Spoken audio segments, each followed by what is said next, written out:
While 115 million Americans will be screaming at their televisions this Sunday, there's an equally fascinating population who will experience the Super Bowl the same way you might experience competitive butter sculpting, with complete emotional neutrality.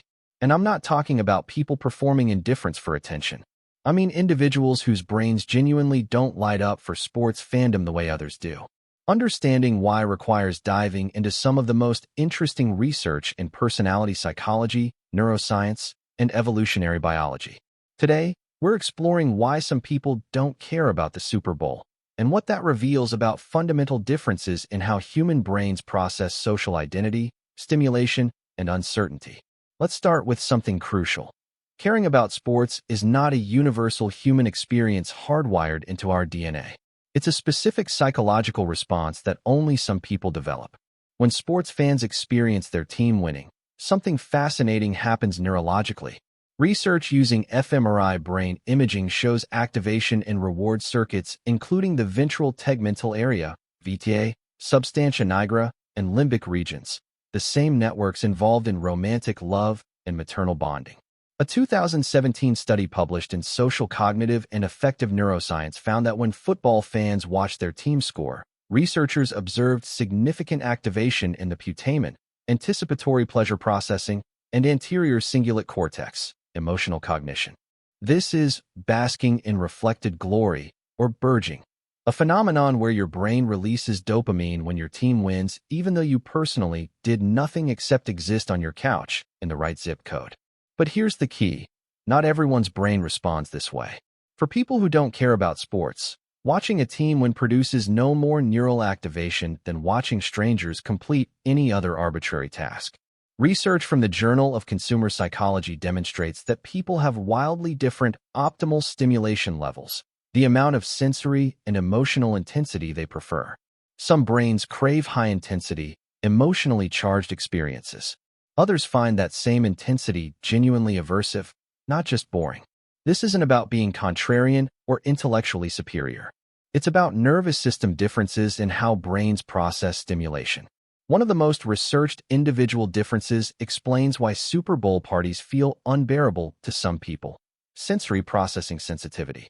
Approximately 30% of the population scores high on SBS, a temperament trait characterized by increased sensitivity to external and internal stimuli, deeper cognitive processing, and heightened emotional reactivity.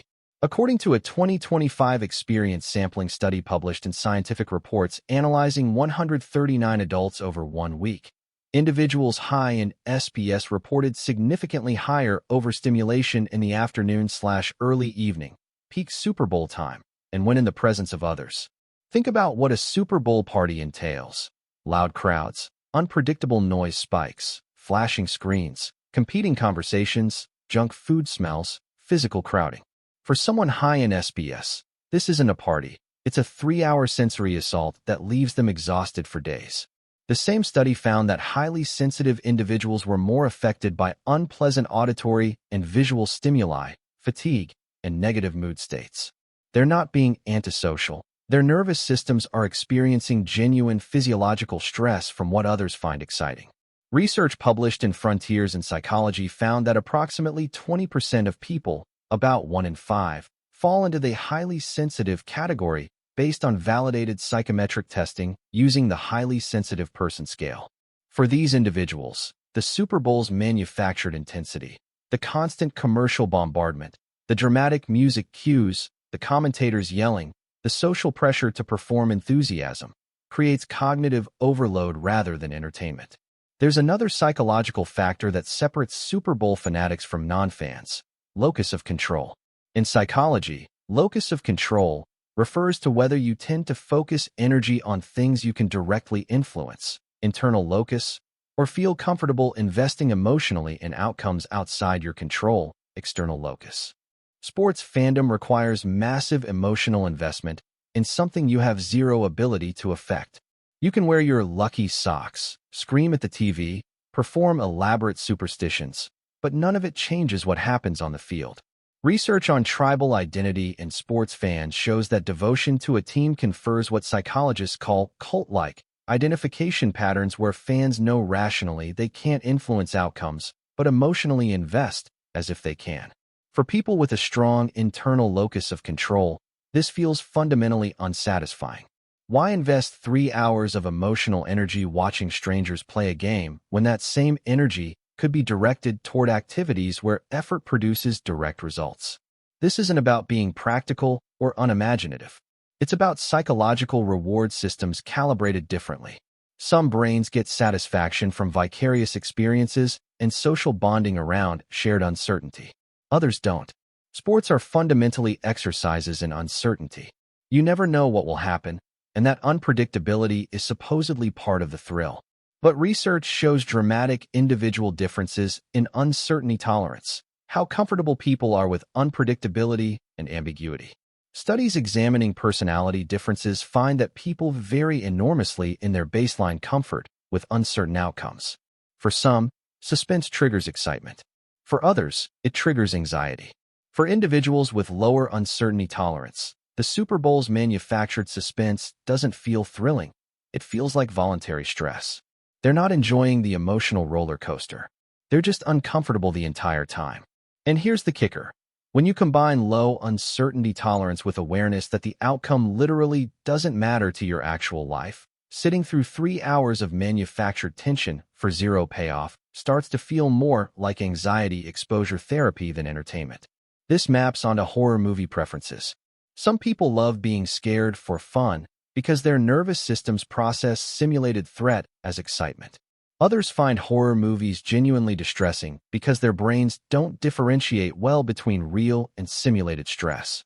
Neuroscience research shows that individual differences in amygdala reactivity and autonomic nervous system responses explain why identical stimuli produce pleasure in some people and distress in others. Humans are tribal by evolutionary design. We survived as a species by forming in-groups and competing with out-groups. Sports tap directly into these primal dynamics. Research on tribal love in football fans using fMRI neuroimaging found strong recruitment of reward regions and limbic areas involved in emotional cognition when fans viewed content about their team, patterns dissociable from romantic or maternal love but similar in intensity. Social identity theory explains that group memberships shape self-concept. When you identify strongly with a sports team, victories boost your self-esteem and defeats genuinely harm it, even though you weren't on the field. But not everyone experiences that pull with equal intensity. Some people get their sense of community from book clubs, online forums about mechanical keyboards, professional networks, hobby groups, religious communities, literally anything that doesn't require memorizing quarterback statistics. Studies on sports fan development using the psychological continuum model show that fan identification exists on a spectrum from awareness to attachment to allegiance. Many people never progress beyond casual awareness. They know the Super Bowl exists but feel no pull toward allegiance. They're not rejecting community itself. They've just found it in spaces that align with their actual interests and values. For someone passionate about environmental conservation, 3 hours debating whether that was a catch provides zero social or intellectual reward. There's another factor nobody talks about. Modern life is already overwhelming. Between notifications, deadlines, political chaos, financial stress, and endless digital demands, many people are operating at maximum cognitive capacity. Research from KU Leuven published in Scientific Reports found that overstimulation increases significantly in the afternoon/early evening, exactly when the Super Bowl airs, and peaks when people are fatigued or in negative mood states.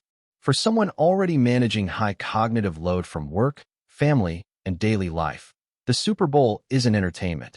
It's just another thing demanding attention and emotional energy. Especially for highly sensitive individuals, a Super Bowl party represents compounded stressors, social performance pressure, sensory overload, unpredictable noise, forced enthusiasm, and no escape route. What feels like celebration to others feels like endurance test to them. The same study found that highly sensitive people benefited more from pleasant sensory stimulation when in positive moods and low fatigue states. Exactly the opposite conditions from a crowded Super Bowl party. And this connects to the broader cultural expectation problem. The Super Bowl has become a mandatory cultural event. Not caring makes people uncomfortable because sports function as identity markers. When you say you don't care about the Super Bowl, Some people hear it as rejecting them, their values, their entire social world. The defensive reaction reveals that it's not actually about the game. It's about belonging and shared cultural experience. Here's something we need to normalize. Sometimes there's no deep psychological explanation. Sometimes people just don't like football the same way some people don't like cilantro, techno music, or true crime podcasts. We've become obsessed with pathologizing every difference, as if not conforming to majority preferences requires neurological justification. But humans just have different tastes. Research shows sports fandom varies enormously across cultures and is largely socially transmitted through family and peer influence during childhood. People who weren't exposed to sports culture early often never develop the attachment patterns that create lifelong fandom. The person who doesn't care about the Super Bowl might be deeply passionate about Formula One, Olympic curling, chess, competitive gaming, or literally anything else. That preference doesn't need justification. The expectation that everyone should care about the Super Bowl is honestly weirder than not caring. What's actually fascinating is that 115 million people can lose their minds over a football game, while another massive population is perfectly content doing literally anything else, and somehow we all coexist. This represents fundamental human diversity in how we experience community, excitement, stimulation, and meaning. Some brains are wired for collective effervescence around competitive sports. Others aren't. According to Nielsen ratings, approximately 36% of the U.S. population watches the Super Bowl. That means 64%, nearly two-thirds of Americans, don't watch it. Neither group is wrong. They're just different psychological profiles shaped by genetics, temperament, early experiences, and current circumstances. If you don't care about the Super Bowl, you might have lower optimal stimulation levels, higher sensory processing sensitivity, internal locus of control, lower uncertainty tolerance, or different tribal affiliations. Or you might just find football boring. All of those are valid. If you live for the Super Bowl, your brain probably gets genuine reward from vicarious experience, social bonding, and unpredictable outcomes. That's equally valid. We don't all have to experience the world the same way. The psychology of not caring about the Super Bowl reveals fundamental truths about human diversity. We vary in optimal stimulation levels, sensory sensitivity, uncertainty tolerance, locus of control, and what triggers our social bonding systems. None of these differences make anyone superior or deficient. They're just different ways of being human. So whether you're hosting a Super Bowl party or using Sunday afternoon to deep clean your closet, you're both responding authentically to your psychological wiring. And that's the whole point. Diversity in how we find meaning, community, and excitement is probably the only reason society functions at all. If this resonated, subscribe to the channel and consider becoming a member to support more psychology deep dives. Thanks for watching.